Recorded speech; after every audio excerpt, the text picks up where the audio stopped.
Azizlarchilar, asalni yana bir iste'mol qilish yo'lini ko'rsataman. Yevropada, masalan, Germaniyada misol bu.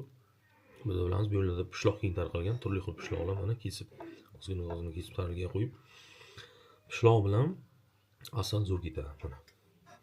Bu narsa mehmonxonalarda ham xuddi shunday yo'lga qo'yilgan, turli xil pishloqlardan qo'yib qo'yadi. Odamlar o'zlari kesib olib tarelkasiga keyin ozgina asal qo'yib, unga misol uchun varenье, murabbo qo'shib ham yesa bo'ladi. Lekin asal qo'shib yesa toza zo'r. Mana. Ozgina asal, mana pishloq va asal. Yana bir iste'mol qilish yo'li. Mana. Bu boshqacha pishloq mana. Mana pishloqdan bu.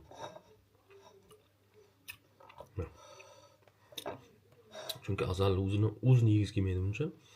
Pishloq bilan iste'mol qilinsa, bu pishloqdan demak yaxshi sutdan tayyorlangan uchun yog'lar, oqsillarga boy va asalda kerakli uglevodorodlar bilamiz va asal tarkibidagi mineral vitaminlar. Mana. Bu o'zgacha pishloq.